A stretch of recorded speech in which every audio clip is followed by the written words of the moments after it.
Здравствуйте, мои дорогие друзья, представители знака зодиака Козерог. Таро прогноз. Цыганский старинный пасьянс. Ближайшие события. Давайте узнаем, что же ждет нас с вами со дня на день. И я не ставлю специально сроков, потому что все сроки, они такие плавающие. Кто-то пишет, что «а у меня уже это все случилось и произошло». Кто-то пишет мне, что расклады проигрываются за пару дней. Но есть и те, у которых пару недель растягиваются вот те события, которые нам показывают карты. Ну, наверное, как наша жизнь. Что-то мы продолжаем, что-то мы завершаем.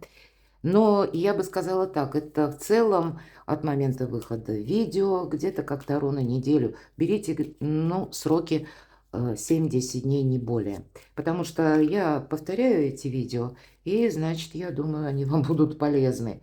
Вижу, что есть интерес именно к краткосрочным прогнозам. А мы с вами идем вперед, давайте будем узнавать и останемся, конечно, реалистами. Что расскажут карты пасьянса? Он у меня очень давно, почти 40 лет, представляете? Сама удивляюсь. Итак, смотрю я, мои дорогие козероги, смотрите и вы, события ближайшего будущего. Что будет со дня на день?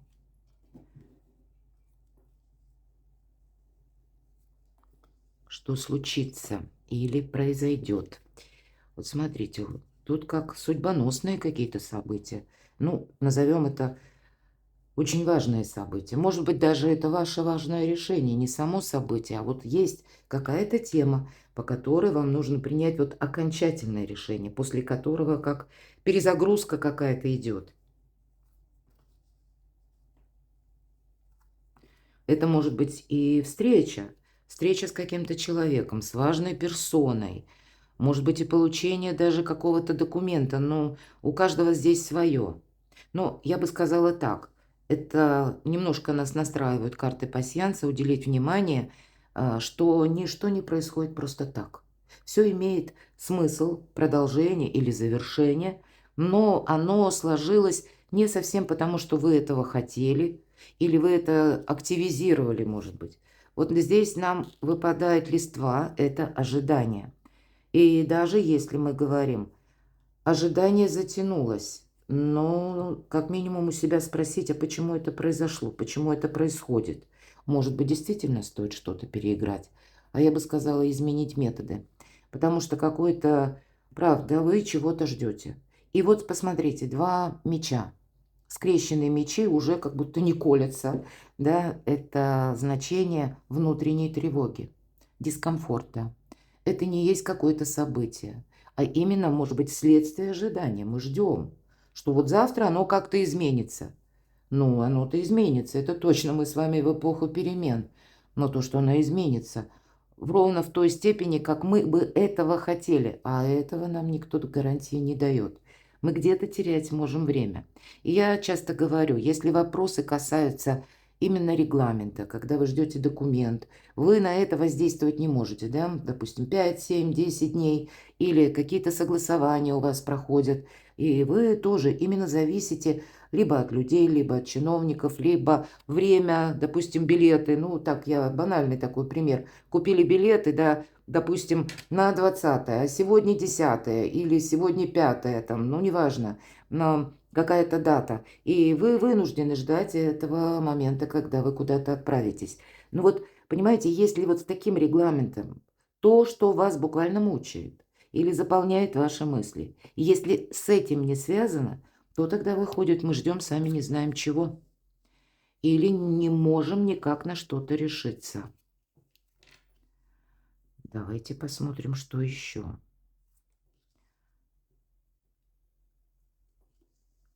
Вот смотрите, у вас выпадает якорь. Это уверенность, это надежность. И еще одновременно у вас выпадает, кстати, как и лебедь. Это символ верности, любви, таких, знаете, эмоций добрых и в то же время чувства. Эмоции – это сознание, это то, что меняется постоянно. А чувство – это то, что глубоко в нашей душе. Это как раз про искренность. Может быть, это какая-то история любви. Или тот человек, который вам очень дорог.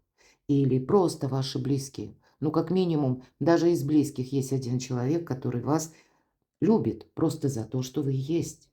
Не пытаясь вас переделать, как-то там подстроить под собственное удобство. Но вот любовь нам как будто или может быть такой человек, как будто вот этой любви открытый путь.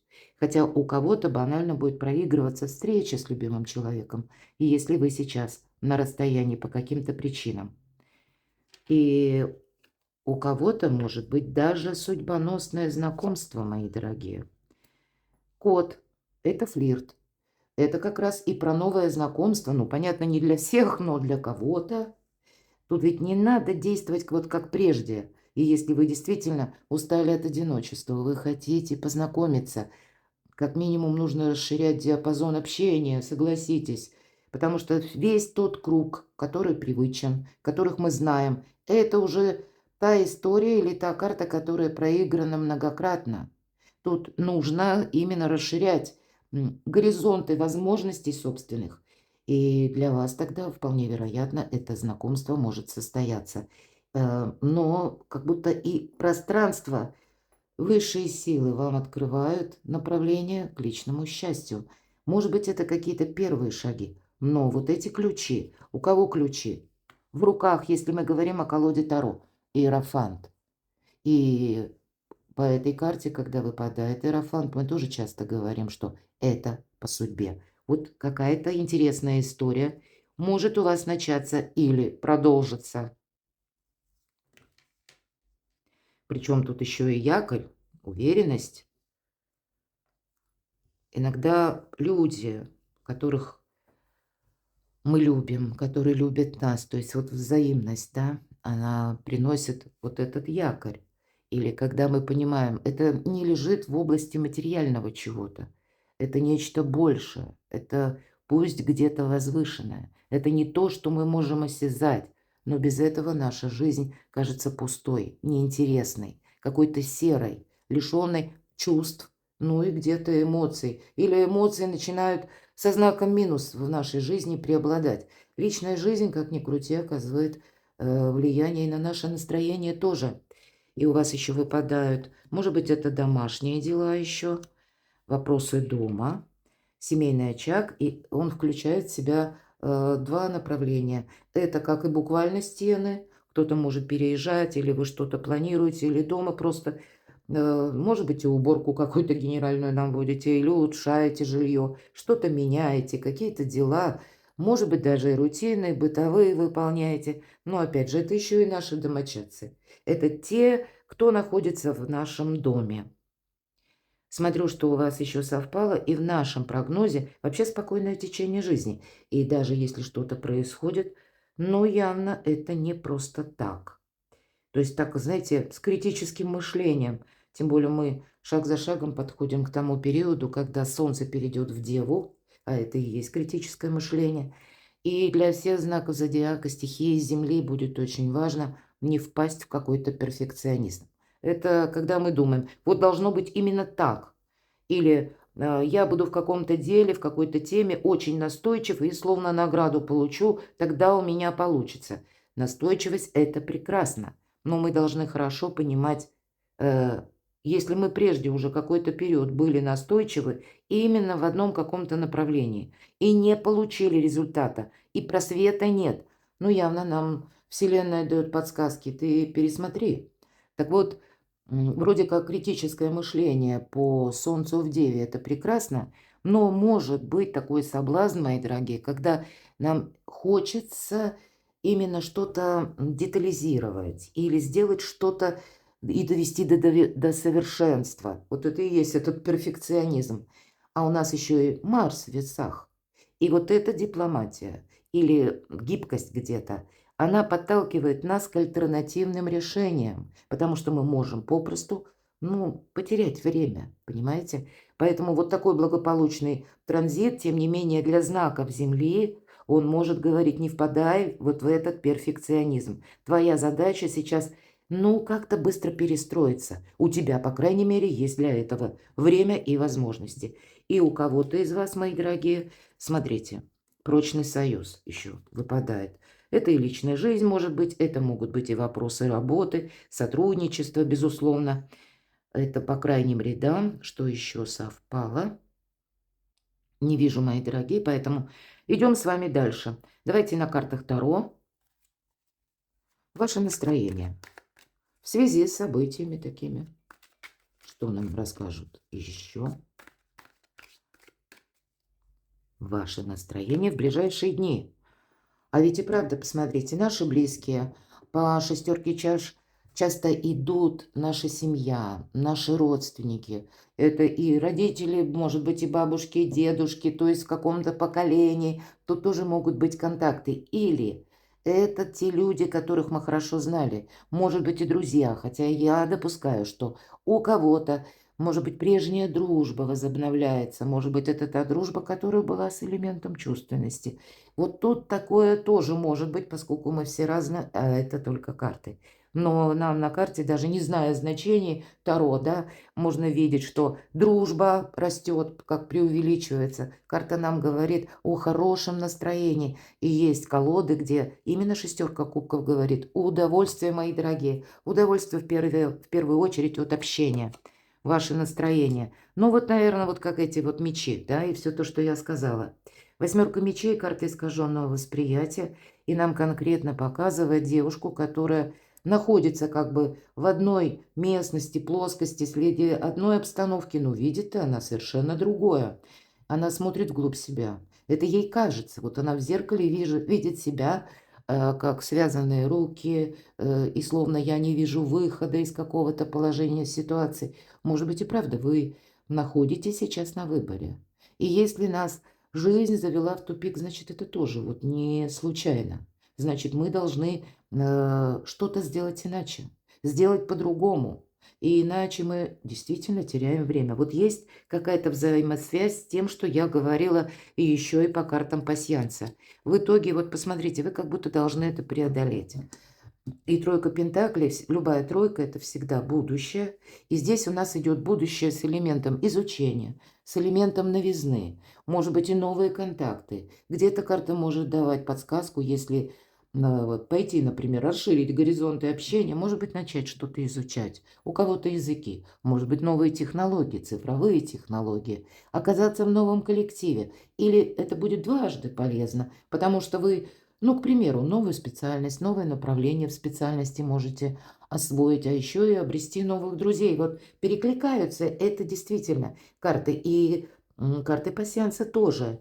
Вполне вероятно, вот та дружба, которая будет заложена теперь, в эти ближайшие дни, это будет что-то более продолжительное, мои дорогие. Но настроение, невзирая, то есть если мы начнем с самокопания, или что я имею в виду, ненужную философию. Тут нужно быть реалистом, критическое мышление, но без перфекционизма, без доведения до совершенства. Если мы видим, что мы упираемся в тупик, значит, нужно что-то переиграть, изменить. Вот такие вам дают карты подсказки. Но по тройке пентаклей, видимо, тогда вы и сдадите своеобразный жизненный экзамен. Давайте мы с вами узнаем, в каких сферах жизни вы будете принимать важные решения. Карта любви, карта взаимодействия, карта общения. Может быть, это и контакты в плане работы, но тут вы со всеми можете договориться. Но в первую очередь, конечно, это про чувства и про любовь. Или про те связи, которые должны продолжаться. По пажу жезлов, тем не менее, паж – это всегда новость. Паж – это вестник. Поэтому какая-то информация, которую вы можете получить, и это тоже все неспроста. Имеет какой-то свой, может быть, кто знает, сакральный смысл или, может быть, даже знакомство. Вот все то, что, опять же, я говорила по арканам пасьянса. Будьте внимательны к этому периоду. И девушка подбрасывает жезл, жезл уже как будто очертил один виток и выходит на новый жизненный этап. И как пажи обозначают вести или вестники, они сами по себе, это может быть и человек, который входит в вашу жизнь или приходит в ваш дом, или пусть это на работе, или пусть это случайно, но именно от какого-то человека вы услышите новость, которая для вас может стать либо побудительным мотивом для того, чтобы изменить свою жизнь, либо Желание вас пробуждает что-то менять, и я это тоже допускаю. Но еще и пажи– хорошие прилежные ученики, как новое направление. Потому что старое не имеет смысла. Вот будьте внимательны. Не удерживайте основная задача. Вот, наверное, элемент Солнца в Деве, я сказала про перфекционизм. Все понимания наши на предмет совершенства или что такое правильно, это все условности. И карта 13-го старшего аркана, я надеюсь, все понимают, это не про смерть. Не удерживай то, что пытается само от тебя оттолкнуться и уйти. Настало время, может быть, некоторую ревизию сделать в своей жизни. И мы ведь спросили, в каких сферах жизни вам придется принимать важные решения. Конечно, старший аркан будет говорить о том, что жизнь меняется. Любой старший аркан– это внешние события, или пусть это информация, или сама обстановка. Так вот, вас сама обстановка подталкивает к тому, что пора себя менять, свою жизнь. Пора себя где-то адаптировать к тому, что происходит. И не тратить время попросту или попусту даже на то, что тебе уже где-то многократно знакомо, а победа все не приходит. Вот я бы сказала так. Тут явно что-то как не срабатывало прежде, так и не сработает наперед. Не строить перед собой иллюзий. И это тогда будет означать перерождение. Может быть даже, вы знаете, если была прежде ссора, вот в сочетании с такими картами, вы можете договориться. Но вы сами должны несколько измениться. Изменить свой ход мыслей, изменить отношения. Пусть даже так для вас. Какую-то более интересную историю хочет раскрыть Вселенная, мои дорогие. Мы ведь учимся всю свою жизнь. Хорошо, поездки, возможные путешествия, перемещения. Ну, вообще, по тузу Пентаклей очень благополучная карта. Это те, которые по судьбе. Может быть, с элементом спонтанности. И не останавливайте где-то себя. Если вам хочется увидеть просто новую местность, и пусть эта местность где-то рядом с вами находится, или вас, как вот из разряда осенило, я хочу съездить именно туда, ну, вот в какое-то место, чтобы все увидеть своими глазами. Вы знаете, вам вообще как бы начните путешествовать, ведь это туз Пентаклей. Начните видеть мир, сама карта говорит, для тебя, Козерог, перемещение этого блага. Потому что может быть, ты и засиделся. Вот и такой момент я допускаю. Ладно, давайте, но тут как нам открывают врата, да правда, посмотрите. Колесо фортуны. А у кого-то может произойти и знакомство в дороге. Пусть это начнется с дружбы, или пусть это вообще не будет даже продолжено, мои дорогие. Но вот этот важный человек, который приносит вам новые мысли, свежие впечатления, или просто даже с поездкой вы возвращаетесь, мы всегда возвращаемся другими. Вот эта перезагрузка для вас, ну, наверное, необходима как воздух. И не раздумывай долго, нам говорит. Посмотрите, тут как два колеса фортуны. Туз Пентаклей напоминает где-то круг. И когда выпадает эта карта, ведь это карта цикличности, и мы знаем, колесо идет наверх, потом достигает пика, как апогея, а потом неизбежно будет спад. Так вот вы сейчас на подъеме как раз находитесь. И было бы, ну, так непростительно потерять это время. Но по этой карте мы должны быть легки на подъем. Или мы должны, если мы видим в чем-то или чувствуем все то, что я только что сказала, что нужно ехать сейчас. Или пусть это даже, ну, деловая поездка, или поездка в какую-то инстанцию, поездка для того, чтобы что-то разузнать наверняка, или с кем-то проконсультироваться. Значит, в вашей жизни это тоже имеет значение. Стартуйте, так и хочется сказать, но при этом придется держать баланс. Нам девушка показана, посмотрите, она танцует какой-то свой волшебный танец на цыпочках, на одной ноге, на вращающемся колесе. Вот такую дипломатию нужно проявлять или быть к ней готовы, мои дорогие. На кону что-то очень важное, но это то, что вы пока не видите, как это будет продолжено. Будьте внимательны. А какое продолжение следует? Вы действительно от чего-то откажетесь. Про образ Юдифи мы знаем. Я подробно не останавливаюсь, но кому интересно, вы найдете информацию, почему Юдиф вошла в историю, Ветхий Завет, И, как известно, она уж отрезала, так отрезала. И это где-то 13-й аркан, это все то, что я сказала, что не удерживайте то, что уже не имеет смысла. Или то, что пробуксовывает давно. Или то, что, да вам надоело, может быть, до зубного скрежета, правда? Это есть какие-то балласты в вашей жизни, когда нужно себя определить, настроить. Вот посмотрите, королева смотрит в горизонт. И вот что будет продолжено? А что-то новое будет продолжено. Или с элементом новизны. Как будто прошлое, оно не имеет над вами силы. И, может быть, и мир у нас сейчас, мы стоим на пороге таких глобальных изменений. И иногда бывает очень сложно принять, что мы ведь жили до этого периода с вами, правда? Да все было нормально, все было стабильно. Мы можем думать, ну вот, может быть, завтра все как-то устаканится и вернется. А в реальности этого не произойдет. Нам придется быть реалистами. И думать, может быть, не шаблонным сознанием. Сознание – это привычка. А по королеве мечей идет интеллект. Вот все то, что этому соответствует, должно быть продолжено. Перекладывайте на себя, мои дорогие, любимые козероги. И я вас люблю. Спасибо, что вы смотрите мои видео. Спасибо за вашу помощь и поддержку. Оставайтесь со мной. И будьте счастливы, будьте любимы всегда.